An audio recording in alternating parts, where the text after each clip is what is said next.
Chapter 2, The Human Fall, Part 2. Section 4, The Consequences of the Human Fall. What were the consequences of the spiritual and physical fall of Adam and Eve for the entire universe, including humankind and the angels? Let us discuss some of the most serious consequences. 4.1, Satan and Fallen Humanity. Satan is the name given to the archangel Lucifer after he fell. When the first human ancestors fell, they bound themselves in blood ties with Lucifer. They formed a four-position foundation yoked to Satan, and thus all humanity became the children of Satan. This is why Jesus said to the people, "You are of your father the devil," and called them a brood of vipers. St. Paul wrote, "Not only the creation, but we ourselves, who have the first fruits of the Spirit, groan inwardly as we wait for adoption as sons," indicating that no one belongs to the lineage of God. Instead, due to the fall of the first human ancestors, human beings are of the lineage of Satan. Had Adam and Eve reached full maturity and built a four-position foundation centering on God, the world of God's sovereignty would have been established at that time. While still immature, however, they fell and formed a four-position foundation centering on Satan. Consequently, this world has come under Satan's sovereignty. Hence, the Bible calls Satan the ruler of this world and the god of this world. Once Satan came to dominate human beings, who were intended to be the lords of creation, he also achieved domination over everything in the universe. Accordingly, it is written, "The creation waits with eager longing for the revealing of the sons of God." We know that the whole creation has been groaning in travail together until now. These verses describe the agony of the creation under the domination of Satan, as it longs for the appearance of unfallen people who have perfected their original nature. It yearns for the day when they will vanquish Satan and rule it in love. 4.2, Satan's activities in human society. Satan is constantly accusing all people before God, as he did Job, in order to drag them into hell. However, even Satan cannot perpetuate his evil activity unless he first finds an object partner with whom he can form a common base and engage in give-and-take action. Satan's object partners are evil spirits in the spirit world. The object partners to these evil spirits are the spirit selves of evil people on the earth, and the vehicles through which these evil spirit selves act are their physical selves. Accordingly, the power of Satan is conveyed through evil spirits and is manifested in the activities of earthly people. For example, Satan entered into Judas Iscariot, and Jesus once called Peter Satan. In the Bible, the spirits of evil earthly men are called angels of the devil. The kingdom of heaven on earth is a restored world in which Satan can no longer instigate any activity. To realize this world, it is necessary for all humanity to eliminate their common base with Satan, restore their common base with God, and engage in give-and-take action with him. The prophecy that in the last days God will confine Satan in a bottomless pit signifies that Satan will be utterly incapable of any activity, since there will no longer be any counterpart with whom Satan can relate. In order to eliminate our common base with Satan and be capable of judging him, we must understand the identity and crime of Satan and accuse him before God. However, God endowed human beings and angels with freedom, therefore he cannot restore them by force. Of their own free will, human beings are to bring Satan to voluntary submission by upholding the word of God through fulfilling their responsibility. Only in this way can we be restored to the original ideal purposed by God at the creation. Because God works his providence based on this principle, the history of the providence of restoration has been repeatedly prolonged. 4.3, Good and Evil seen from the viewpoint of purpose. Having already defined good and evil, let us further examine the nature of good and evil from the viewpoint of purpose. Had Adam and Eve loved each other as God intended and formed a four-position foundation centered on God, they would have established a good world. But when they loved each other with a purpose contrary to God's intentions and established a four-position foundation centered on Satan, they ended up forming an evil world. This demonstrates that although good and evil elements or actions may take the same form, their true nature may be discerned through their fruits. They yield their fruits in accordance with the divergent purposes they pursue. We find many cases where an aspect of human nature conventionally considered evil is in fact good, if its purpose is directed toward the will of God. Let us take the example of desire. Desire, which people often consider sinful, is actually God-given. Joy is the purpose of creation, and joy can only be attained when desire is fulfilled. If we had no desire, we could never experience joy. If we had no desire, we would not have any aspiration to receive God's love, to live, to perform good deeds, or to improve ourselves. Without desire, therefore, neither God's purpose of creation nor the providence of restoration could be fulfilled. An orderly, harmonious, and flourishing human society would be impossible. Desires, being part of our God-given nature, are good when they bear fruit for the purpose of God's will, or are evil when they bear fruit for the purpose of Satan's will. On this basis, we can deduce that even this evil world will be restored to goodness and become the kingdom of heaven on earth if it changes its direction and purpose according to the guidance of Christ. The providence of restoration may thus be interpreted as the process of changing the direction of this fallen world from its current satanic purpose to the purpose of building the kingdom of heaven, God's ideal of creation. Any standard of goodness set during the course of the providence of restoration is not absolute, but relative. In any particular period of history, obedient compliance with the doctrines expounded by the prevailing authorities is considered good, while actions in opposition to them are considered evil. But the change of an era ushers in new authorities and doctrines with new goals and new standards of good and evil. For the adherents of any religious tradition or school of thought, complying with the precepts of its doctrine or philosophy is good, while opposing them is evil. But whenever a doctrine or philosophy undergoes a change, its standards of good and evil will also change according to its new goals. Similarly, if an adherent converts to a different religion or school of thought, then naturally his goals and standards of good and evil will change accordingly. Conflicts and revolutions constantly plague human society, mainly because of the continual changes in standards of good and evil as people seek to fulfill divergent purposes. Yet throughout the endless cycles of conflict and revolution in human history, people have been seeking the absolute goodness which their original mind desires. Conflicts and revolutions in fallen human society will inevitably continue as people pursue this absolute goal until the final achievement of the world of goodness. The standard of goodness will remain relative only as long as the course of restoration continues. Once the sovereignty of Satan is expelled from the earth, then God, the eternal and absolute being transcendent of time and space, will establish his sovereignty and his truth. In that day, God's truth will be absolute, and hence the purpose which it serves and the standard of goodness which it sets will both be absolute. This cosmic, all-encompassing truth will be firmly established by Christ at his second advent. 4.4. The works of good spirits and evil spirits. We use good spirits as a general term for God, spirits on the side of God, and good angels. The general term for Satan and spirits on his side is evil spirits. The works of good spirits and evil spirits, as in the case of good and evil acts generally, have a similar appearance at the outset, but pursue contrary purposes.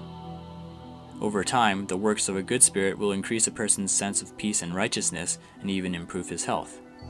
The works of evil spirits, on the contrary, will gradually lead to an increase of anxiety, fear, and selfishness and cause his health to deteriorate. It may be difficult for someone who does not know the principle to discern the works of spirits, but eventually, often belatedly, he will recognize the nature of the spirits by the fruits they bear. Since a fallen person stands in the midway position between God and Satan and relates with both of them, the works of a good spirit may be accompanied by the subtle influences of an evil spirit. In other cases, phenomena which begin as the works of evil spirits may, as time passes, merge with the works of good spirits. Discerning the spirits is thus very difficult for those who do not understand the principle. It is a pity that many religious authorities, in their ignorance, condemn the works of good spirits by lumping them together with the works of evil spirits. This may place them in inadvertent opposition to the will of God. In the present era, spiritual phenomena are becoming ever more prevalent. Unless religious leaders can correctly distinguish the works of good spirits from the works of evil spirits, they cannot properly instruct and guide those who experience spiritual phenomena. 4.5. Sin.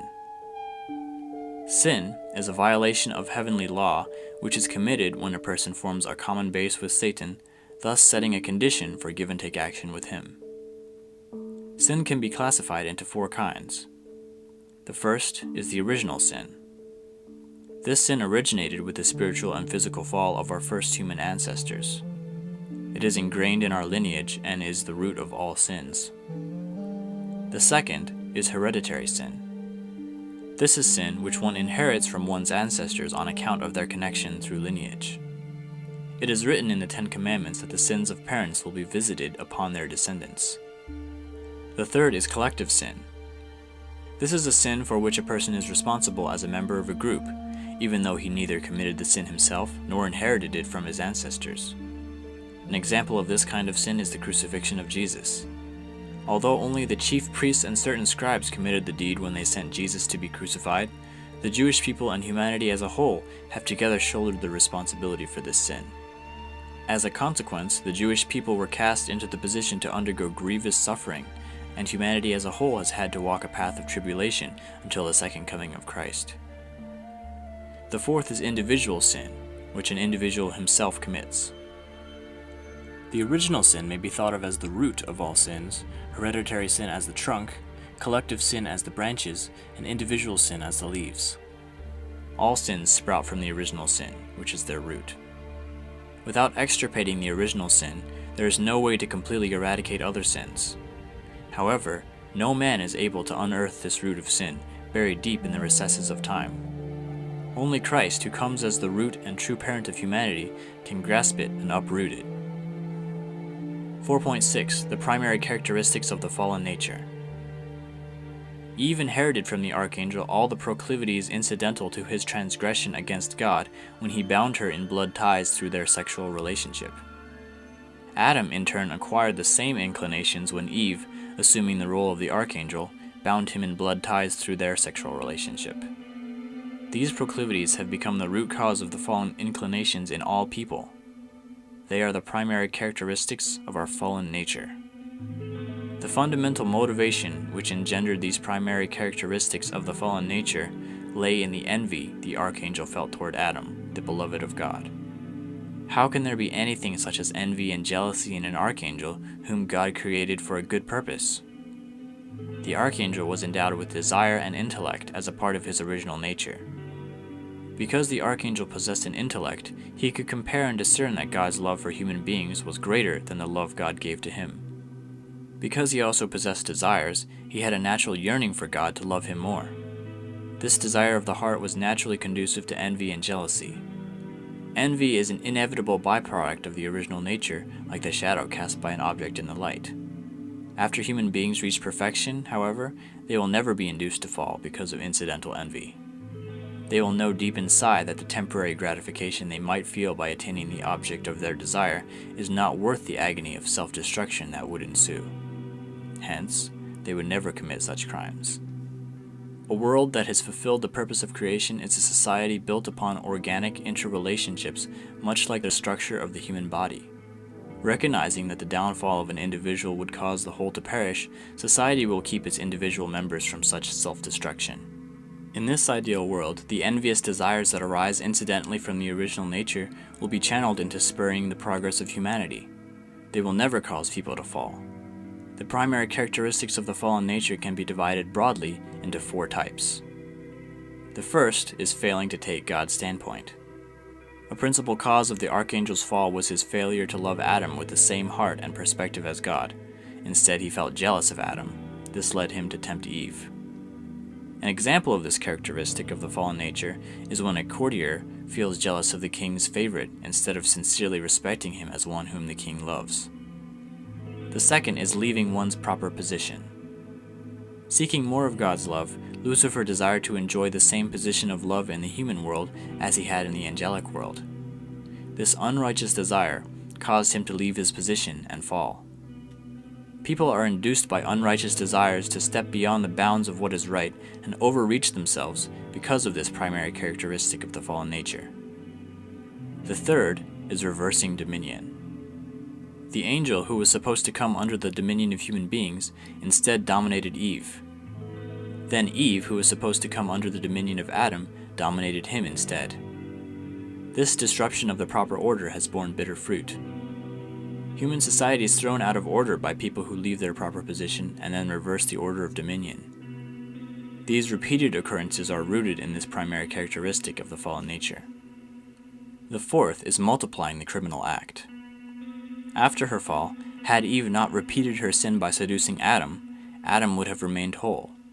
The restoration of Eve alone would have been relatively easy. However, Eve spread her sin to others by inducing Adam to fall.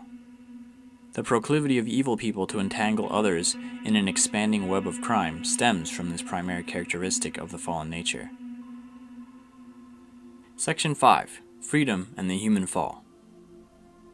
5.1. The meaning of freedom from the viewpoint of the principle. What is the meaning of true freedom?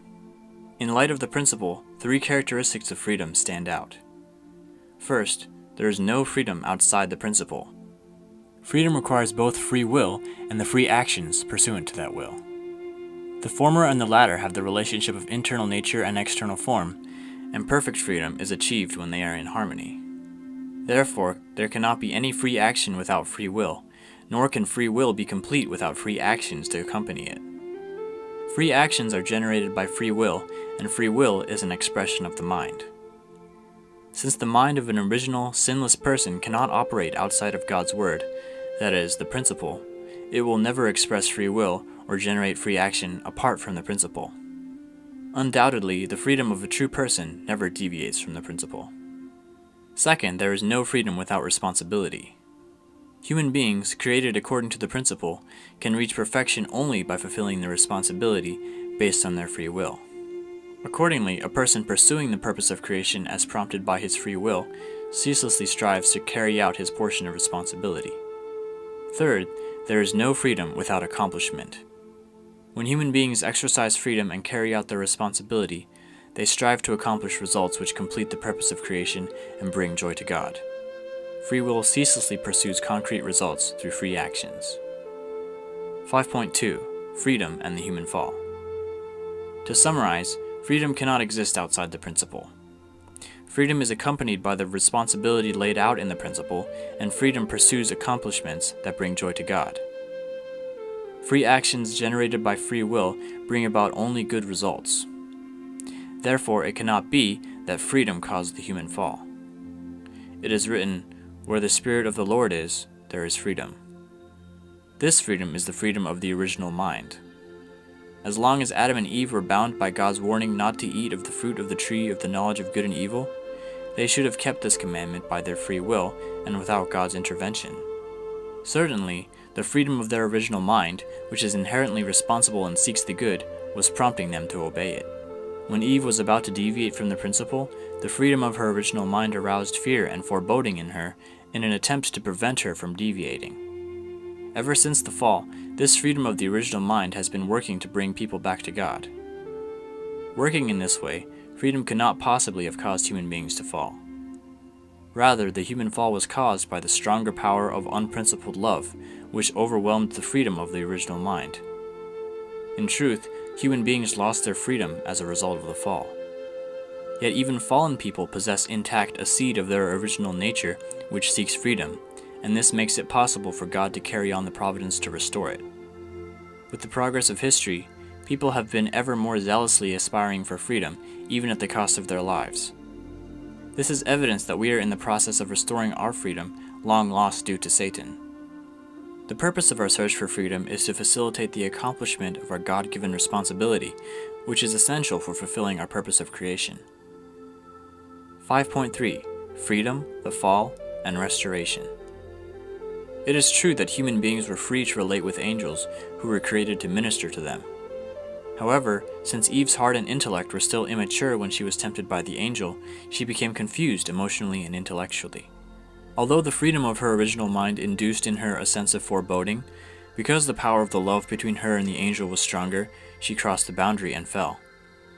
No matter how freely Eve was relating with the angel, if she had maintained unwavering faith in God's commandment and not responded to the angel's temptation, then the power of unprincipled love would not have been generated and she would not have fallen.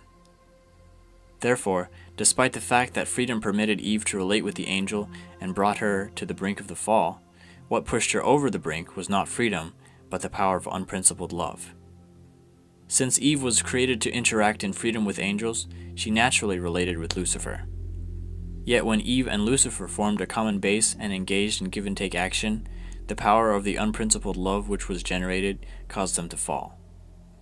Conversely, since fallen people can also relate with God in freedom, if they follow the words of truth, form a common base and engage in give-and-take with Him, then the power of principled love can revive their original nature. Indeed, the freedom of the original mind yearns to cultivate fully the original nature. Hence, people in every age have been desperately crying out for freedom. Due to the fall, human beings became ignorant of God and His heart. This ignorance has rendered the human will incapable of striving towards goals which are pleasing to God. As God has given spirit and truth, meaning internal knowledge and external knowledge, to fallen people according to the merit of the age and the providence of restoration, their heart, which yearns for the freedom of the original mind, has gradually been revived. In step with this progress, their heart toward God has also been restored, strengthening their zeal to live according to His will. Moreover, as aspirations for freedom mount in intensity, people will demand a social environment conducive to its realization. When the social circumstances of an era cannot satisfy the desires of freedom-loving people, revolutions inevitably erupt. The French Revolution in the 18th century is one example. Revolutions will continue until true freedom has been fully restored. Section 6. The reasons God did not intervene in the fall of the first human ancestors. God, being omniscient and omnipotent, must have known about the deviant acts of the first human ancestors which were leading to their fall, and was surely capable of preventing them from carrying them out. Why, then, did God not intervene to prevent the fall? This is one of the most important, unsolved mysteries of the ages. We can put forward the following 3 reasons why God did not interfere with the human fall. 6.1. To maintain the absoluteness and perfection of the principle of creation. In accordance with the principle of creation, God created human beings in His image, with the character and powers of the Creator, intending that they govern over all things as He governs over humankind. However, for human beings to inherit the creative nature of God, they must grow to perfection by fulfilling their portion of responsibility. As explained above, the period of their growth is the realm of God's indirect dominion, or the realm of dominion based on accomplishments through the principle. While people are still in this realm, God does not directly govern them because He wishes to allow them to fulfill their own portion of responsibility. God will govern them directly only after they have reached full maturity. If God were to interfere with human actions during their growing period, it would be tantamount to ignoring the human portion of responsibility. In that case, God would be disregarding His own principle of creation, according to which He intends to give human beings His creative nature and raise them to become the lords of creation. If the principle were ignored, then its absoluteness and perfection would be undermined. Because God is the absolute and perfect Creator, His principle of creation must also be absolute and perfect. In summary, in order to preserve the absoluteness and perfection of the principle of creation, God did not intervene in the acts that led the human beings to fall. 6.2. That God alone be the Creator. God only governs over a principled existence which He has created, and only sways the course of principled acts. God does not regulate any unprincipled existence which He did not create, such as hell, nor does He interfere with any unprincipled act, such as criminal acts. If God were to affect the course of such beings or acts, then they would necessarily be given the value of God's creations and be recognized as principled. Consequently, if God were to have intervened in the fall of the first human ancestors, He would have been attributing to those acts the value of His creations and recognizing them as principled. If God were to do this, He would in effect be creating a new principle that recognizes these criminal acts as lawful. Since it would actually be Satan who manipulated the situation to bring about this outcome, it would in fact be Satan who created another new principle, and Satan would stand as the creator of all the fruits of the fall. Therefore, in order that God remain the sole creator, He did not intervene in the human fall. 6.3. To make human beings the lords of creation. God created human beings and blessed them with dominion over everything in the creation. Human beings cannot rule other creatures if they stand on an equal footing with them. They must earn certain qualifications to exercise their God-given mandate to govern. God is qualified to govern human beings because He is their creator. Likewise, for human beings to gain the qualification to rule all things, they must also possess the character and powers of the Creator. In order to give them creatorship and make them worthy to govern all things, God has human beings perfect themselves by accomplishing their own portion of responsibility until the end of their growing period. Only by perfecting themselves in accordance with the principle can they earn the qualifications to rule the universe. If God were to rule directly and control the lives of human beings who are still in the state of immaturity, this would in effect grant the authority of a ruler to those who are unqualified to rule. That is, it would have the effect of granting this authority to those who have not yet fulfilled their responsibility or earned God's creatorship. It would contradict God's principle because he would be treating an immature person as if he were mature. God, the author of the principle, would be disregarding his own principle of creation, which he established in order to enable human beings to inherit the nature of the Creator and govern the creation. Consequently, it was in order to bless human beings as the lords of creation that God had to restrain himself from intervening in the acts of immature human beings as he watched with trepidation their tragic fall.